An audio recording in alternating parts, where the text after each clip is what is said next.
नमस्कार, फॉर्मूला गुरु में आप सभी का स्वागत है। मैं हूं विपुल सिंह। फॉर्मूला गुरु में हर हफ्ते हम एक नई थीम के साथ आते हैं जिससे आपका पोर्टफोलियो न सिर्फ सुरक्षित रहे बल्कि उसमें लगातार बढ़ोतरी देखने को मिलती रहे। इसी क्रम में आज हम बात करेंगे कंज्यूमर ड्यूरेबल सेक्टर की। जिस तेजी से उत्तर भारत में तापमान बढ़ रहा है उससे तमाम लोग एसी, कूलर और पंखे की खरीदारी कर रहे हैं। क्या गर्मी बढ़ने से कंज्यूमर ड्यूरेबल के शेयर भी बढ़ेंगे? अल नीनो का कंज्यूमर ड्यूरेबल सेक्टर पर क्या होगा असर? इस सेक्टर की कंपनियों को चुनने में किन बातों का रखें ध्यान? अभी किन कंज्यूमर ड्यूरेबल कंपनियों में लगा सकते हैं दांव? ऐसे ही तमाम सवालों के जवाब हम तलाशेंगे और आपको बता दें कि कंज्यूमर ड्यूरेबल सेक्टर पर करेंगे 360 डिग्री चर्चा विस्तार के साथ। लेकिन सबसे पहले उन महत्वपूर्ण सवालों पर नजर डालते हैं जिनका जवाब आज हम विस्तार से जानेंगे हमारे फॉर्मूला गुरु से। तो एक करके वो तमाम सवाल आपके स्क्रीन पर आने वाले हैं और सबसे पहले जानने की कोशिश करेंगे कि कंज्यूमर ड्यूरेबल सेक्टर में जिस तरह के नतीजे देखने को मिले उस तरह की तेज़ी शेयरों में आखिर में क्यों नहीं देखने को मिली। क्या यहाँ पर हालांकि पिछले कुछ दिनों के अंदर मोमेंटम बनता हुआ दिखाई दिया है लेकिन फिर भी उस तरह की तेज़ी देखने को नहीं मिली है, क्यों? जानेंगे हमारे एक्सपर्ट से। दूसरा महत्वपूर्ण सवाल कि आखिर में कंज्यूमर ड्यूरेबल कंपनियों के नतीजों को किस तरीके से पढ़ें, कौन से वे आंकड़े होते हैं जिन पर हमको नज़र बारीकी से बनाए रखनी चाहिए। तीसरा महत्वपूर्ण सवाल, अल नीनो के खतरे पर लगातार बातचीत हो रही है, मॉनसून को लेकर के बातचीत हो रही है। ऐसे में कंज्यूमर ड्यूरेबल कंपनियों पर इसका असर क्या होगा? ये सकारात्मक होगा, नकारात्मक होगा? अभी अगर आपके पास है तो क्या करना चाहिए? नया खरीदने की सोच रहे हैं तो क्या करना चाहिए? मॉनसून उम्मीद से कम अगर रहता है तो फिर क्या कंज्यूमर ड्यूरेबल्स के शेयरों पर दबाव देखने को मिल सकता है? ये महत्वपूर्ण सवाल है क्योंकि मॉनसून को लेकर तमाम तरह की बातें आ रही हैं और क्या वाकई में ये नेगेटिव होता है या पॉजिटिव, ये भी हम समझेंगे हमारे फॉर्मूला गुरु से। हाल ही में एक रिपोर्ट आई है कि लोगों के खर्च करने की जो क्षमता है उसमें कमी देखने को मिली है। तो क्या इसका असर नेगेटिव पड़ेगा कंज्यूमर ड्यूरेबल सेक्टर पर या फिर ये आने वाले समय में पॉजिटिव होता हुआ जो खर्च घटने की क्षमता है वो आगे आने वाले समय में बढ़ती हुई दिखाई देगी? ये महत्वपूर्ण सवाल है, ये भी जानने की कोशिश करेंगे अपने एक्सपर्ट से। छठा सवाल ये है कि ये जो नंबर्स देखने को मिल रहे हैं कि एसी को छोड़कर के बाकी व्हाइट हाउस गुड्स की जो मांग है वो सुस्त रहने के अनुमान तमाम ब्रोकरेज हाउसेस की तरफ से लगाए गए हैं। हालांकि एसी की ग्रोथ FY24 में कहा जा रहा है 16% से ज़्यादा रहेगी। इसका किन कंपनियों पर असर पड़ेगा, किस पर नेगेटिव रहेगा, किस पर पॉजिटिव रहेगा, ये डिटेल समझने की कोशिश करेंगे। सातवां सवाल कि कंज्यूमर ड्यूरेबल सेक्टर की जब कंपनी हम चुन रहे हों तो किन किन बातों का ध्यान रखें? क्या उसका बिजनेस मॉडल क्या है, इस पर ध्यान देना चाहिए, उसके सेल्स नंबर पर ध्यान देना चाहिए, कंपनी के मुनाफे पर ध्यान देना चाहिए, कौन कौन से वो आंकड़े हैं जब हम कंपनी में निवेश करने जाएं तो हमको अपने दिमाग में अवश्य रखनी चाहिए। आठवां महत्वपूर्ण सवाल कि आखिर में अगर निवेश करना है तो किस तरह की कंपनी में करें, जो लार्ज कैप है उसमें करें, मिड कैप में करें या फिर स्मॉल कैप, कहाँ पे ज़्यादा पैसे बनते हुए दिखाई देंगे, ये हम आज अपने फॉर्मूला गुरु से समझने की कोशिश करेंगे। और नवा महत्वपूर्ण सवाल ये कि अगर एक पोर्टफोलियो हम बना रहे हैं तो अपने पोर्टफोलियो में कंज्यूमर ड्यूरेबल सेक्टर की हिस्सेदारी कितनी होनी चाहिए? क्या हिस्सेदारी होनी भी चाहिए या नहीं होनी चाहिए? क्या ये साइक्लिकल बिजनेस है और अगर हम लॉन्ग टर्म के लिए पोर्टफोलियो बना रहे हैं तो कंज्यूमर ड्यूरेबल के शेयर होने चाहिए, नहीं होने चाहिए, ये भी हम अपने एक्सपर्ट से समझेंगे। और आखिर में हमारे जो फॉर्मूला गुरु होंगे रवि सिंह जी, उनसे हम पूछेंगे कि जो आज का मंथन हम कर रहे हैं उसका सार क्या निकला है, उनके पसंदीदा शेयर कौन से हैं और कहां अभी खरीदारी हो सकती है। चलिए तो आपको रूबरू कराते हैं हमारे आज के फॉर्मूला गुरु शेयर इंडिया के VP and research head doctor Ravi Singh ji से। रवि जी, बहुत बहुत आभार, अभिनंदन हमारा निमंत्रण स्वीकार करने के लिए और आज के इस खास शो का हिस्सा बनने के लिए। आज की चर्चा शुरू करें और जो तमाम सवाल बताए गए हैं उस पर जो है आपकी राय हम जानें। उससे पहले आपसे जानना चाहेंगे कि अब बाजार जिस तरीके से मजबूती के साथ खड़ा है, क्या उम्मीद करें इस हफ्ते ही क्या बाजार नए उच्चतम स्तर बनाता हुआ दिखाई देगा? विपुल जी, पहले तो बहुत बहुत धन्यवाद मुझे यहाँ पर बुलाने के लिए और फिर से आपने फॉर्मूला ग्रुप पे मुझे मौका दिया कि एक नए टॉपिक पे एक अच्छे सब्जेक्ट पे अच्छी बात हो सके, तो बहुत बहुत धन्यवाद। जहां तक मार्केट की बात करें, देखिए जब भी मोदी जी कहीं बाहर के लिए जाते हैं तो मैं हमेशा कहता हूँ मार्केट में पॉजिटिव सेंटिमेंट ज्यादा होता है और पॉजिटिव रिटर्न्स की प्रोबेबिलिटी बढ़ जाती है। तो शॉर्टर पीरियड में तो ये है ही है, लेकिन 18,700 के पास मार्केट आज क्लोज करता हुआ नजर आया और अब जो सेंटीमेंट है वो 19,000 के बना रहा है। मुझे ऐसा लगता है धीरे धीरे स्टॉक में अपवर्ड मोमेंटम रहेगा।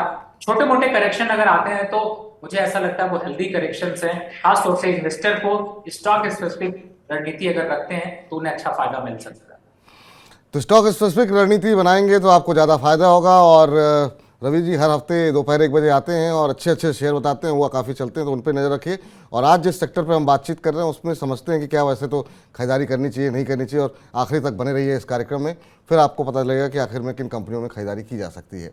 पहला सवाल सर यही होगा कि आखिर में जो रिजल्ट्स हमने देखे ओवरऑल उम्मीद के आसपास ही रहे हैं रिजल्ट्स, तो लेकिन रैली उस तरीके से नहीं देखने को मिली। हालांकि कुछ एक शेयर ऐसे रहे जिन्होंने काफ़ी अच्छा प्रदर्शन किया, लेकिन जितनी तेज़ी हम देख रहे थे मिड कैप स्मॉल कैप में देखने को मिली थी, वो कंज्यूमर ड्यूरेबल सेक्टर की कंपनियों में नहीं मिली। क्या वजह मानते हैं आप? देखिए, कंज्यूमर ड्यूरेबल एक ऐसा सेक्टर है, या फिर ये कहें कि जो इसके स्टॉक्स हैं, सबसे बड़ी बात है कि कंपनी में अगर ओवरऑल अगर सेंटीमेंट को समझे तो वोलेटिलिटी बहुत देखने को मिलती है। और इस बार चूंकि जब जिस समय रिजल्ट का सीजन था उस समय काफी रिसेशन का प्रभाव भी था, इंटरेस्ट रेट का जो है वो दबाव भी था, तो कहीं ना कहीं से उससे एक अनस्टेबिलिटी से दिखाई देती है। और रिजल्ट बेहतर होते उससे पहले मौसम भी यहाँ पर सपोर्ट नहीं दे रहा था, काफी दिनों तक ठंड रही, उसका भी एक असर था। तो मुझे ऐसा लगता है कि आने वाले समय में अब ग्रोथ स्ट्रक्चर थोड़े से चेंज होते हुए नजर आएंगे, और जो अब यहां से आगे के नतीजे हैं वो थोड़े जो है वो ज्यादा सपोर्ट करते हुए नजर आएंगे। तो आगे परफॉर्मेंस अच्छी होने के चांसेस हैं, लेकिन जो बीत गया उसको अगर देखते हैं तो मुझे लगता है थोड़ा सा इम्पैक्ट तो जरूर रहा है। तो आने वाले समय में जो है मजबूती देखने को मिल सकती है और वहाँ पे जो है रिजल्ट्स अच्छे देखने को मिलेंगे। तो भविष्य के लिए जो है यहाँ पर रणनीति आपको बनानी चाहिए। लेकिन आज के इस कार्यक्रम को हम कर क्यों रहे हैं, तो आपको बता दें 2 महत्वपूर्ण कारण रहे। एक तो जिस तरीके से हम देख रहे हैं तापमान बढ़ता हुआ दिखाई दे रहा है, ऐसे में उम्मीद ये बढ़ गई है कि एसी पंखे कूलर की बिक्री बढ़ेगी, तो क्या कंज्यूमर ड्यूरेबल कंपनियों में दांव लगाना चाहिए। दूसरा बड़ा ट्रिगर, जरा कुछ एक शेयर प्राइसेस दिखा दीजिए हमारे दर्शकों को कि यहाँ पर मोमेंटम बनने अब कंज्यूमर ड्यूरेबल सेक्टर में शुरू हो गए हैं। काफ़ी सारे 2-4 दिनों से हम देख रहे हैं लगातार जो है इंडेक्स में जो है कंज्यूमर ड्यूरेबल इंडेक्स के शेयरों में अच्छी तेज़ी देखने को मिल रही है। अब देखिए अगर पिछले 1 महीने में देखें तो 4-5% की तेज़ी जो है हैवेल्स में आती हुई दिखाई दी है। इसके अलावा अगर हम देखें तो डिक्सन टेक्नोलॉजी में 1 महीने में 47% का रिटर्न देखने को मिला। शानदार मूव यहाँ पर देखने को मिला है। 8% के आसपास की तेज़ी वर्लपूल के अंदर देखने को मिली 1 महीने में। तो ये वो कारण है कि और अभी कितना अपसाइड बाकी है, इसी का जवाब आज हम तलाशने की कोशिश करेंगे। 1 महीने में क्रॉम्पटन ग्रीव्स भी हम देख रहे हैं 13% से ऊपर चला है। तो दूसरा महत्वपूर्ण सवाल सर ये होता है कि आखिर में जो रिजल्ट्स आ रहे हैं उनको पढ़ा कैसे जाए। आम जो दर्शक है जो आपको फॉलो करता है, अगर वो कंज्यूमर ड्यूरेबल के नतीजों को देख करके पैसे लगाना चाह रहा है तो वो कौन से आंकड़े होते हैं जिन पर उसको ध्यान देना चाहिए? देखिए, कंज्यूमर ड्यूरेबल की कंपनियों में तो सबसे इंपॉर्टेंट होता है कि आपका सेल्स ग्रोथ कितनी रही है। सबसे इंपॉर्टेंट वही है कि सेल्स कितनी बढ़ी है या फिर कितना इम्पैक्ट रहा है, आगे सेल्स की क्या एक्सपेक्टेशन है, ये बहुत इंपॉर्टेंट होता है। तो एक्सपेक्टेड सेल्स ग्रोथ और करंट जो सेल्स ग्रोथ आई है उसका कंपैरिजन पीछे वाली बुक से जरूर करें। दूसरा है कि सेक्टर पी जो चल रहा है उसके हिसाब से अगर देखें तो कंपनी का करंट पी कितना चल रहा है और कितना अंडर वैल्यूड है, कितना ओवर वैल्यूड है, और साथ ही जो प्रॉफिटेबिलिटी है उस पर भी नजर जरूर बनाकर रखें कि कंपनी ने प्रॉफिट अपने एसेट से दिया है या सेल्स से दिया है। क्योंकि अगर कंपनी के प्रॉफिट इंक्रीज हुआ है तो उसके रीजंस को अगर फाइंड आउट करें तो यानी 3 से 4 पैरामीटर होते हैं। पहला सेल्स ग्रोथ, दूसरा सेक्टर पी, कंपनी का पी, और तीसरा सबसे बड़ी प्रॉफिटेबिलिटी। इन चारों फैक्टर को अगर कंपैरिजन करें तो आपको काफी अच्छा अंदाजा भी लगेगा, समझ में भी आएगा। और कोशिश करें कि इसको 2 तरीके के एनालिसिस करें, एक पहला क्वार्टर ऑन क्वार्टर बेसिस पे और दूसरा ईयरली बेसिस पे, जिससे कि आपको सही अंदाजा मिल सके, सही नंबर नॉक हो सके, और उसके बेसिस पे ही आप यहाँ पर जो है वो अपनी रणनीति बना सकते। ठीक, तो ये वो आंकड़े हैं जिन पर आपको नज़र रखनी चाहिए, जो कि अभी रवि जी ने बहुत अच्छे तरीके से एक्सप्लेन किया। अगला सवाल सर, आजकल जो चर्चा हम देख रहे हैं, अल नीनो की बहुत चर्चा हो रही है, और अगर ऐसा होता है तो इसका कितना असर आपको लगता है कि कंज्यूमर ड्यूरेबल कंपनियों पर देखने को मिलेगा? क्योंकि क्या इस पर नेगेटिव इम्पैक्ट रहेगा, पॉजिटिव इम्पैक्ट रहेगा, कोई इम्पैक्ट रहेगा भी कि नहीं रहेगा? अगर हम चूँकि अब हम आज इस पूरे सेक्टर पर बातचीत कर रहे हैं तो आगे की रणनीति बनाते समय ये कितना बड़ा फैक्टर हो सकता है? देखिए, सबसे बड़ी बात है विपुल जी कि जब एल नीनो का इम्पैक्ट होता है तो ऐसा नहीं होता कि बारिश नहीं होगी या फिर मौसम जो है वो थोड़ा सा मिजाज खराब कर लेता है। कहीं पर ज्यादा बारिश और कहीं पर कम बारिश, यानी एक सिमिलरिटी नहीं होती। तो ऐसी जब चीजें होती हैं तो जो उतार और चढ़ाव होता है ऐसे में ऑब्वियसली है कि जो कंज्यूमर ड्यूरेबल्स कंपनीज है उनको फायदा मिलता है, क्योंकि अनसर्टेन वेदर आदमियों को ज्यादा परेशान करता है, आम जनता को ज्यादा परेशान करता है। और चूंकि आज जब हम ये प्रोग्राम कर रहे हैं जून के महीने में, तो आप समझ ही रहे हैं कि गर्मी चरम सीमा पे है। तो ऑब्वियसली कि रिसेंट डेज में आपने वोल्टास से लेकर के हिटाची से लेकर जो कंज्यूमर ड्यूरेबल्स कंपनीज है उनमें अच्छी खासी हफ्ते ऑन हफ्ते पे बढ़त देखने को मिली। तो वो काफी हद तक एक सीधा सीधा रीजन समझ में आता है। कमोडिटी की प्राइसेस भी यहाँ पर काफी इंपैक्ट कर रही है, और सबसे बड़ी बात है कि गवर्नमेंट ने यहाँ पर एमएसपी भी कई एग्री कमोडिटीज का बढ़ाया, तो उसका भी एक इम्पैक्ट है। तो आने वाले समय में अगर एल नीनो रहता है तो उसका इम्पैक्ट खास तौर से कंज्यूमर ड्यूरेबल्स कंपनीज में थोड़ा पॉजिटिव इम्पैक्ट पड़ने के चांसेस बन जाते हैं। पॉजिटिव इम्पैक्ट रहेगा, ये रवि जी का मानना है। सर, एक इसी से जुड़ा हुआ एक सवाल है, वो आपसे जानना हम समझना चाहेंगे कि वो कौन से सेक्टर्स होंगे जिस पे आपको लगता है सबसे ज़्यादा नेगेटिव असर पड़ेगा, और वो कौन से सेक्टर होंगे जहां पर कि आपको पॉजिटिव असर दिखाई दे रहा है, जैसा कि आपने भी कंज्यूमर ड्यूरेबल का नाम लिया। अगर अल नीनो को लेकर के कोई जो खतरा जिसकी आशंका जताई जा रही है, अगर वो सही साबित होता है तो।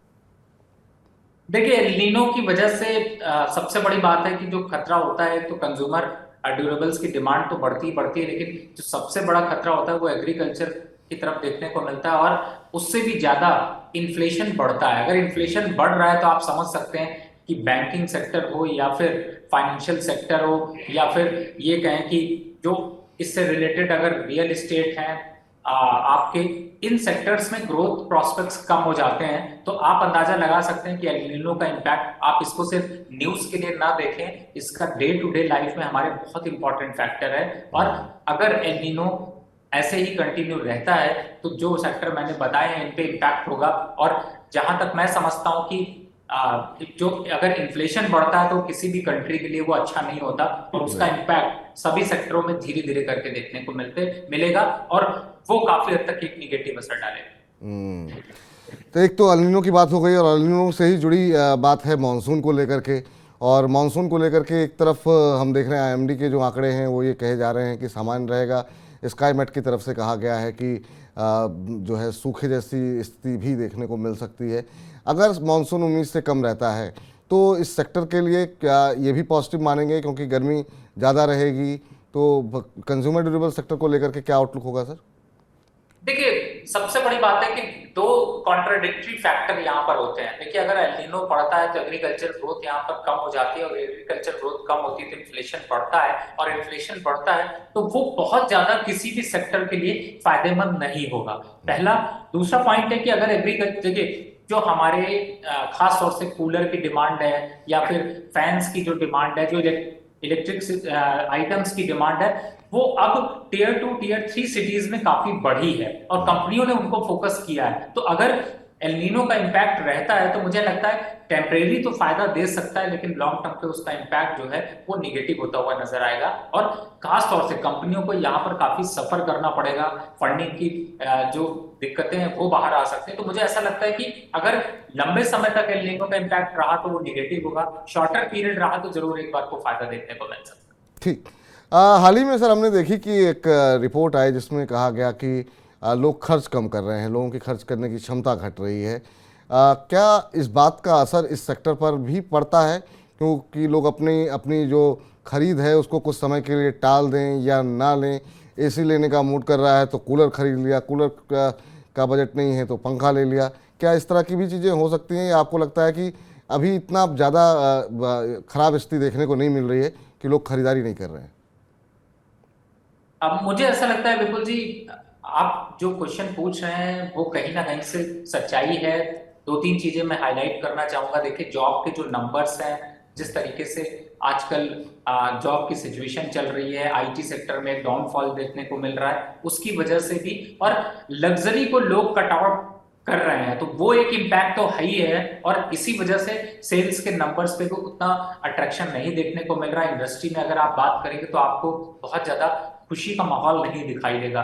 दूसरी तरफ बहुत जरूरत की चीजें ही लोग, जब ऐसा होता है तो थोड़ी कॉस्ट कटौती करते हैं। और चूंकि मैंने बताया कि जॉब को लेकर के खास तौर से जो कंज्यूमर ड्यूरेबल्स स्टॉक्स हैं, उनको ज्यादातर जो है वो एक मिडिल क्लास फैमिली जो है वो अफोर्ड ज्यादा यूज करती है। और ज्यादातर जो डिमांड है वहीं से निकल कर आती है। अब चूंकि वहां पर जॉब सिक्योरिटीज थोड़ी सी कम है, आगे प्रॉस्पेक्ट्स अच्छे नहीं है, इन्फ्लेशन हायर नंबर्स पर है, तो ये सब इम्पैक्ट जो है वो बिल्कुल करता है। और इसी वजह से थोड़ी सी कॉस्ट कटौती भी आदमी करता है कि अगर एसी अभी नहीं लें, 2 महीने में बारिश हो जाएगी, जुलाई के बाद मौसम अच्छा हो जाएगा तो कूलर से काम चला लें। ये इम्पैक्ट बिल्कुल यहाँ पर इकोनॉमी में देखने को मिल रहा है। ठीक। अगला महत्वपूर्ण सवाल सर, एक और रिपोर्ट का ही हवाला है यहाँ पर कि FY24 में कहा गया कि एसी की डिमांड तो रहेगी, वो 16% से ज़्यादा रहेगी, लेकिन जो बाकी वाइट गुड्स हैं उनकी मांग सुस्त रहने के अनुमान दिखाए गए हैं। तो इसका किस तरीके का इम्पैक्ट देखते हैं? क्या अगर कंज्यूमर ड्यूरेबल में निवेश कर रहे हैं तो जहाँ पे एसी की सेल्स जो कंपनियां कर रही हैं उन्हीं पे फोकस करना चाहिए, या आप इस तरह की रिपोर्ट्स को कोई ज़्यादा गंभीरता से नहीं लेते हैं? आप कैसे देख रहे हैं ये जो रिपोर्ट्स तमाम तरह की आ रही हैं?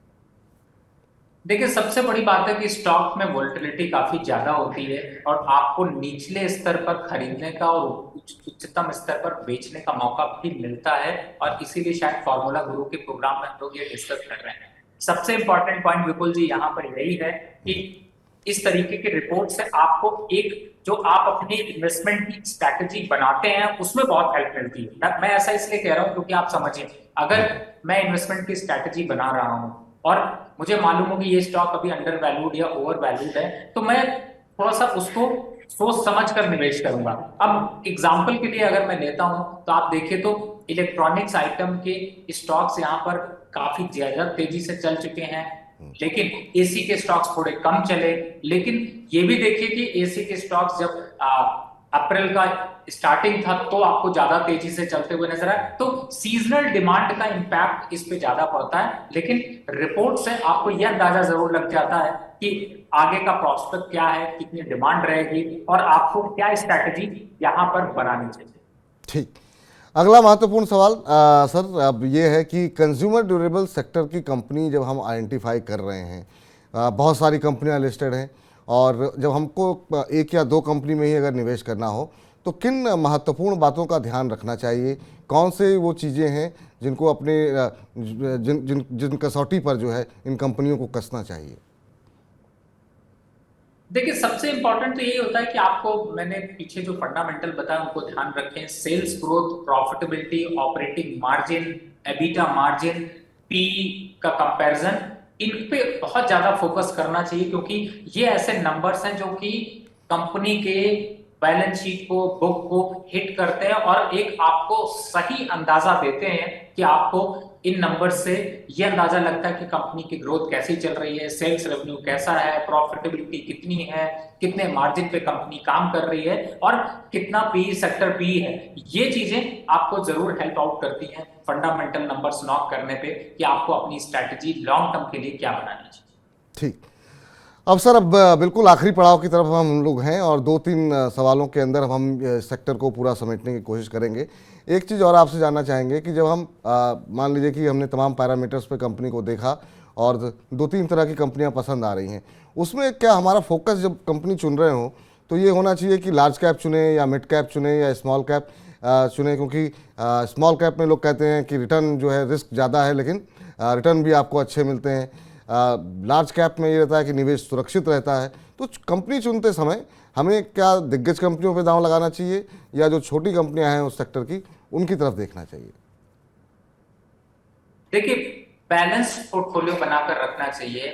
Large cap, mid cap, small cap तीनों का कॉम्बिनेशन बनाकर रखना चाहिए। इसलिए मैं ऐसा कह रहा हूं क्योंकि आप जब आप एक चीज को छोड़ेंगे दूसरे को पकड़ेंगे तो आपके लिए वो शायद लॉन्ग टर्म स्ट्रैटेजी अच्छी नहीं होगी। इसलिए जो अंडर वैल्यूड स्टॉक मिल रहे हो, चाहे वो लार्ज कैप के हो, स्मॉल कैप के हो, मिड कैप के हो, उन पे फोकस करें, पहला। दूसरा, ग्रोथ प्रोस्पेक्ट किन में है, किन स्टॉक्स में ग्रोथ प्रोस्पेक्ट्स है। मिड कैप की कोई कंपनी है और अच्छे तरीके से नंबर्स नॉक कर रही है, अच्छी प्रॉफिटेबिलिटी ग्रोथ दिखा सकती है, तो आपको मिड कैप और स्मॉल कैप के भी स्टॉक्स को फोकस करना चाहिए। लेकिन जनरली जो रेशियो फॉलो किया जाता है वो 40% लार्ज कैप, 30% आपका मिड कैप और स्मॉल कैप को फोकस करके ही करना चाहिए। अब सर सवाल ये उठता है कि अगर मान लीजिए एक हम पोर्टफोलियो बना रहे हैं, एक आदर्श पोर्टफोलियो, उसमें कंज्यूमर ड्यूरेबल सेक्टर को कितनी वरीयता दी जानी चाहिए, कितने फीसद निवेश होना चाहिए और होना भी चाहिए या फिर नहीं होना चाहिए? क्योंकि एक सीजनल स्टॉक्स होते हैं, गर्मियों में चलेंगे, फिर हो सकता है बाद में थोड़ी सुस्ती देखने को मिले। तो बाकी किसी क्षेत्र को रखना चाहिए या कंज्यूमर ड्यूरेबल अगर हम रख रहे हैं अपने पोर्टफोलियो में तो उसका कितना हिस्सा होना चाहिए? देखिए 7 से 8% अपने पोर्टफोलियो का पूरा जो साइज है उसका कंज्यूमर ड्यूरेबल कंपनीज में रखना ज्यादा जरूरी है, क्योंकि आप डाइवर्सिफाई रहेंगे तो आप सेफ रहेंगे और अच्छे रिटर्न्स पा सकते हैं। तो ये महत्वपूर्ण बात है, डाइवर्सिफाइड रखिए अपने पोर्टफोलियो को ताकि उसमें हर तरह के जो है चीज़ें मौजूद रहें। जैसे एक थाली होती है, बढ़िया थाली वही होती है इसमें 4 तरह के व्यंजन सजे रहें। उसी तरीके से अपने पोर्टफोलियो को अच्छे अच्छे व्यंजनों से आप लोग सजाइए। और अब कार्यक्रम के आखिरी प्रश्न पर आते हैं और वो यही है सर कि अब तक जो आपने चीज़ें बताई, जो कैसे कंपनी को चुनना चाहिए, किन आंकड़ों पर ध्यान देना चाहिए, तो आपने तो तमाम रिसर्च पहले से ही की हुई है और तमाम दर्शक इस बात का इंतज़ार कर रहे हैं कि आपके पसंदीदा शेयर कंज्यूमर ड्यूरेबल क्षेत्र में कौन से हैं और वहाँ पर किस तरह का अपसाइड आप देख रहे हैं और क्यों देख रहे हैं, क्या कारण है उसके पीछे? देखिए आपने बात करी थी कि आपकी थाली में 4 व्यंजन होना चाहिए, तो मेरे 4 व्यंजन या 4 महाजन या 4 जो सबसे तारीफ के काबिल कंपनीज हैं कंज्यूमर ड्यूरेबल में, वो 4 स्टॉक्स मैं यहाँ पर नाम लेता हूँ। पहला स्टॉक है वोल्टास। ऑब्वियसली कि वोल्टास में एक अच्छा करेक्शन देखने के बाद अब अंडर वैल्यूड है और सेल्स नंबर आगे के अच्छे देखने को मिल सकते हैं, एक्सपेक्टेड ग्रोथ ज्यादा अच्छी है, मार्जिन अच्छे हैं यहाँ पर, तो ये कंपनी यहाँ पर परफॉर्म कर सकती है और आपको यहाँ से 12 से 16% की ग्रोथ बहुत इजीली दिखाई दे सकती है। दूसरा स्टॉक है ब्लू स्टार। ब्लू स्टार बहुत ज्यादा अट्रैक्टिव तो नहीं रखता, लेकिन फिर भी कंज्यूमर जो है, जो लॉन्ग टर्म इन्वेस्टर, उनको मालूम है कि इस स्टॉक में कितना दम है और किस हिसाब से इसकी परफॉर्मेंस रही है, तो आप इसको यहाँ पर फोकस में अपने रख सकते हैं और इस स्टॉक में आप डाउन लगा सकते हैं, जो कि आपको यहाँ पर प्रॉफिटेबिलिटी बढ़ा सकता है। तीसरे स्टॉक की बात करूं तो क्योंकि इलेक्ट्रॉनिक आइटम्स की डिमांड काफी अच्छी बढ़ी, तो 2 स्टॉक्स इलेक्ट्रॉनिक की तरफ से है। पहला है हैवेल्स, जिसमें कि यहां से अभी 12 से 16% की ग्रोथ बहुत इजीली देखने को मिल सकती है और नंबर्स भी काफी अच्छे देखने को मिले और रिटर्न भी पीछे अच्छा चल रहा है और अभी भी अट्रैक्शन बना हुआ है। और चौथा स्टॉक है डिक्सन टेक्नोलॉजीज। आपने देखा होगा कि इस समय इस स्टॉक में अभी भी जंप बाकी है और सरप्राइज किया, इसने आउट परफॉर्म किया है निफ्टी को भी, लेकिन अभी भी यहाँ से ग्रोथ प्रोस्पेक्ट्स काफी अच्छे हैं। 23% का रिटर्न एक साल में, 3 साल में 300% से ज्यादा का रिटर्न दे चुका। कंपनी 25,705 करोड़ के करीब का मार्केट कैप है और अच्छे वैल्यूएशन पर है और यहाँ से भी दमखम काफी अच्छा है। तो मुझे लगता है कि ये 4 स्टॉक आपके पोर्टफोलियो में कंज्यूमर ड्यूरेबल के जो थाली कंप्लीट करते हैं वो ये हैं, जिससे कि आपको एक बेहतर पोर्टफोलियो डाइवर्सिफाई बन सके। तो 4 कंपनियां जो है जिन पे आप दांव लगा सकते हैं, उसमें आपकी स्क्रीन पर हैं। हैवेल्स इंडिया, डिक्सन टेक्नोलॉजी में आप खरीदारी करने की सलाह यहाँ पर दी जा रही है। इसके अलावा पसंद आ रहा है वोल्टास और ब्लू स्टार, यहाँ पर जो है अच्छे अपसाइड की संभावनाएं बन रही हैं। तो ये अगर आपकी जो 4 शेयर हैं, इसमें अगर आप इस गर्मी के अंदर आपका भी बजट गड़बड़ा रहा है और आप भी पसीने से सराबोर हो रहे हैं और एसी नहीं ले पा रहे हैं, तो इनके शेयर ले लें। हो सकता है कि जिस तरह के रिटर्न आपको मिले भविष्य में, तो उनसे आप जो है एसी अपना ख़रीद सकते हैं। बहुत बहुत शुक्रिया सर, बहुत बहुत धन्यवाद रवि जी। और हर बार जब आप आते हैं फॉर्मूला गुरु में, बहुत ही तमाम जो समस्याएं होती हैं उनका समाधान आपका बड़ा सरल तरीके से करते हैं और लोगों को आसानी से समझाते हैं एक एक चीज़। आज भी आपने पूरे सेक्टर को बहुत आसानी से समझाया। बहुत बहुत शुक्रिया आपका समय देने के लिए। जी धन्यवाद यहाँ पे बुलाने के लिए। तो फिलहाल अब फॉर्मूला गुरु को यहीं समेटते हैं। आपसे अब अगले हफ्ते फिर एक नए विषय पर हम बातचीत करेंगे, लेकिन इस एक हफ्ते के बीच में अगर आपके मन में कोई सवाल है किसी शेयर को लेकर के है और आपने भी अगर ये शेयर खरीदे हैं और आपको क्या करना चाहिए या आप नहीं समझ रहे हैं, तो 9311211874 पर हमारे साथ दोपहर 1 बजे जुड़ जाइए, अपना मैसेज भेजिए और रोज़ दोपहर 1 बजे हम आपके तमाम प्रश्नों के उत्तर देते हैं और रवि जी जैसे तमाम खास मेहमान हमारे साथ जुड़ते हैं दोपहर 1 से 2 के बीच में। फिलहाल फॉर्मूला गुरु में इतना ही। आप मई 9 के साथ बने रहिए। मुझे इजाज़त दीजिए। नमस्कार।